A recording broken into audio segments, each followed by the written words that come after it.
A través de la historia, nuestro país se ha visto envuelto en grandes actos de solidaridad, tanto en países latinoamericanos como extranjeros.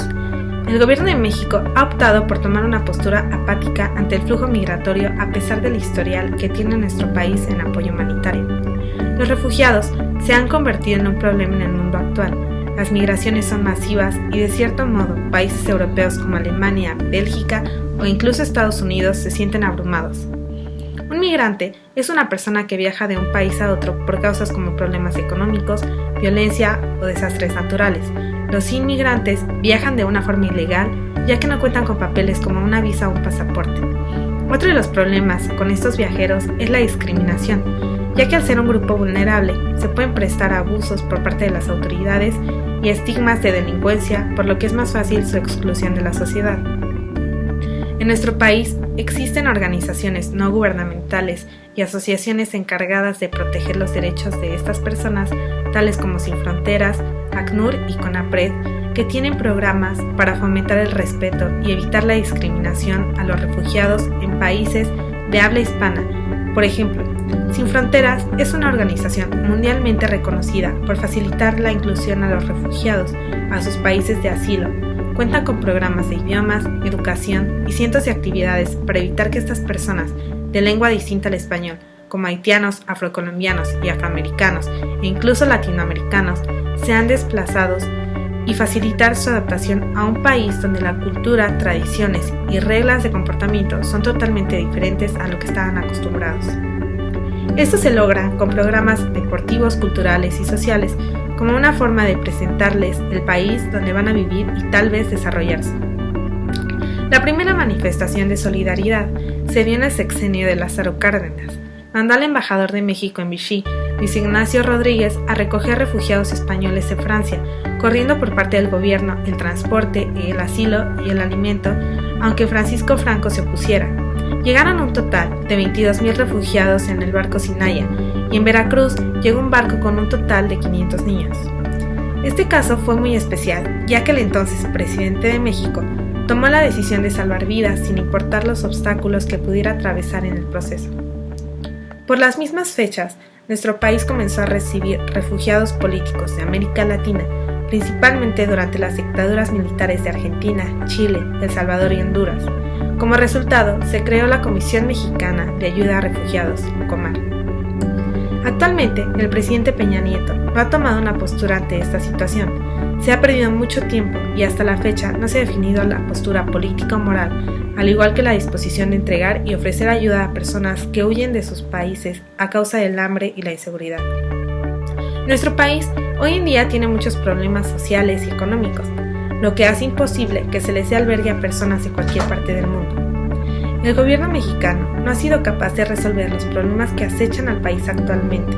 Por lo tanto, no sería el más indicado para velar por los intereses de los refugiados. Además, por una parte se pueden afectar los intereses de los mismos, ya que si en este momento algunas personas tienen que emigrar a otro país, es para tener una mejor calidad de vida y no al contrario. Los argumentos más escuchados son las consecuencias que trae consigo aceptar una cantidad tan grande de personas. Tomando en cuenta las diferencias ideológicas, del lenguaje y culturales existentes, se debe considerar que las consecuencias directas e indirectas no solo se hacen presentes en los países que reciben a estas personas, sino también en los países que son abandonados, y en ambos casos pueden ser tanto positivos como negativos. Dentro de las consecuencias positivas se encuentran el rejuvenecimiento de la población. Por lo general, esta variable se hace presente en países del viejo continente. La población que presencia estos cambios se vuelve más dispuesta a los cambios sociales, culturales y técnicos. Aportes al capital, al igual que mano de obra, aportes tecnológicos y científicos, así como un mayor acceso a la diversidad cultural y aumento al consumismo. Dentro de las consecuencias negativas está la presencia de desequilibrios en la distribución en edad y sexo, así como la formación de grupos segregados y marginales. Los migrantes e inmigrantes suelen aceptar salarios deplorables, que muchas de las veces suelen ser inferiores a los de la población total. Del mismo modo, se hace presente un aumento en la necesidad de servicios, en especial asistenciales y educativos, aumento en la importación de productos de los lugares de procedencia de los migrantes, remesas de dinero hacia los lugares de procedencia, que pueden tener como resultado una desestabilidad o dependencia económica para los países de procedencia y de residencia. Las remesas son indicadores de los efectos de la importancia que ha ido adquiriendo este fenómeno a lo largo de los años. Se pretende hacer creer a las sociedades receptoras de remesas que estas divisas contribuyen al desarrollo general de la economía del país, y en realidad, si observamos con detenimiento los montos que llegan, cómo llegan y a quiénes se dirigen, nos daremos cuenta de que es verdad que contribuyen, pero solamente como un complemento del salario familiar básico de aquellas familias más necesitadas. México es considerado un país solidario con los hermanos de habla hispana. A pesar de esto, en nuestro país no se ha podido erradicar la discriminación con ellos. Desde hace muchos años, este problema ha sido vigente hasta nuestros días.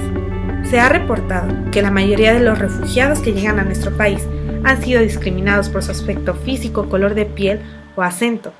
La CONAPRED es una comisión en nuestro país que es encargada de evitar la discriminación en sociedades contemporáneas con sistemas de cooperación social para el beneficio de sus habitantes. Menciona que la discriminación se define como la negación de ejercer equitativamente las libertades, derechos y oportunidades para así facilitar la realización de la vida de cada persona. Es muy común escuchar de los migrantes mexicanos que cruzan en la frontera norte del país. Pero ¿qué pasa con aquellos que buscan cruzar el río Suchiate entre Guatemala y México? Muchos de los migrantes que llegan a nuestro país lo hacen por violencia, armas y la búsqueda de una mejor calidad de vida. Según el sacerdote Alejandro Solalinde, un activista en la frontera sur del país, este país es de origen, tránsito y un país que recibe y sirve como retorno para mexicanos y extranjeros. El camino que siguen los migrantes en búsqueda de sus sueños comienza en Tapachula para llegar a Huixtla, mejor conocida como La Arrocera. De ahí avanzan a Arriaga, Chiapas, en donde se enfrentan con la famosa bestia que sale cada 2 o 3 días con aproximadamente 200 a 500 inmigrantes. Durante este camino, todos los migrantes saben que les tienen que dar dinero a los grupos criminales tales como los Zetas, los maras salvatruchas, los polleros e incluso los mismos policías les cobran derecho de piso y muchas veces cortan el flujo migratorio a través de abusos a los derechos de estas personas. Los migrantes sufren muchos tipos de abusos, tales como tráfico de personas, drogas, trata de armas con fines de explotación sexual y laboral, donde las personas más vulnerables son las mujeres que cruzan al otro lado en búsqueda de un trabajo para ayudar a su familia o mejorar su calidad de vida. Los migrantes que cruzan a la frontera sur de nuestro país, en el camino deciden quedarse por uno de los motivos más importantes, que es la inseguridad. Las denominadas zonas de tolerancia son aquellas en las cuales existen bares, cervecerías, botaneros, clubes nocturnos, prostíbulos y cantinas en donde hay personas que han decidido de manera voluntaria convertirse en trabajadores sexuales. En la mayoría son mujeres. Este tema va muy ligado al gran flujo de migrantes que buscan llegar a los Estados Unidos. Uno de los estados con más zonas de tolerancia es Chiapas. En Tapachula están las Huacas, en Tuxtla la zona galáctica. Después existen San Cristóbal, Huixtla y la frontera Comalapa. La mayoría de las mujeres que trabajan en estos lugares son migrantes de Honduras, El Salvador y Nicaragua.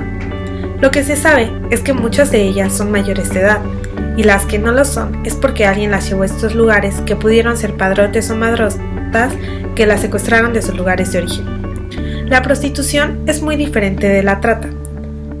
La primera es una actividad expuesta y controlada, y la segunda es oculta y se maneja con engaños y maltrato psicológico que consiste en chantajes y amenazas. Se tienen muchos estigmas sobre la prostitución. Un estigma es un atributo desacreditador contra una persona en las interacciones sociales según Goffman. El tipo de estigma que describe perfectamente esta situación es el estigma simbólico. Este tipo de estigma se refiere a los procesos de distorsión de la identidad de las personas y las formas para sobrellevar esta situación, tomando en cuenta el impacto que tienen en la sociedad. El fundamento que sustenta de manera absurda el abuso y la discriminación por parte de autoridades mexicanas a migrantes, especialmente aquellos provenientes de Centroamérica, es la falsa creencia que se tiene sobre que al viajar sin documentos que te identifiquen, pierdes tu identidad y por lo tanto tus derechos. Es un hecho que en México tiene un gran índice en materia de discriminación, en general hacia comunidades indígenas y personas de color de piel, y eso se extrapola a la situación migratoria, donde es más drástica debido a la condición en la que se presentan los migrantes. Esto aunado al gran problema de crimen organizado y corrupción, que saca provecho de los sectores más desprotegidos como los migrantes, en donde las mismas autoridades los entregan a grupos criminales para su explotación en diferentes actos ilícitos. Algunos miembros responsables de la sociedad civil, como sacerdotes, familias que les dan comida a los pasajeros de la bestia y mujeres como las patronas, se han solidarizado por nuestros hermanos de habla hispana, proporcionándoles alimento, agua y muchas veces refugio. En la frontera sur del país, cerca de donde pasa la bestia, se encuentra el albergue Hermanos del Camino del Padre Solalinde. Este albergue comenzó con el propósito de dar ayuda humanitaria y protección a estas personas. Esta ayuda consiste en alimentos, albergue y atención médica en los casos que se requieran. Las personas que llegan a este lugar principalmente son mujeres y se les hace un registro para protegerlos en caso de que les llegue a pasar algo ahí y que los familiares de estos migrantes sepan que estuvieron en este lugar. El punto crítico del viaje es de Arriaga, Chiapas a Tierras Blancas, Michoacán y de Michoacán a Medias Aguas, Veracruz, ya que aquí es en donde los migrantes sufren la mayoría de secuestros y son usados como mercancía para conseguir dinero y pasar armas o drogas al otro lado.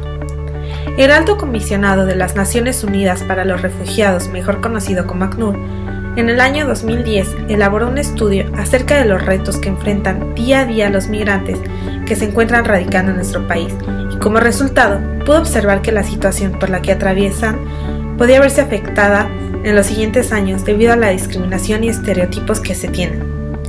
Tomando en cuenta las diferentes opiniones presentadas en este trabajo, es importante tener más conocimiento en esta área, aprender a conocer que toda vida es valiosa y todos tenemos el derecho a vivir dignamente y en paz. Espero que nuestro país retome la situación en la que se encontraba para poder ayudar a nuestros hermanos vecinos latinoamericanos, no solo con ayuda económica, sino también con protección. Al igual, debemos considerar que nosotros formamos una parte importante en la vida de las personas que lleguen a nuestro país.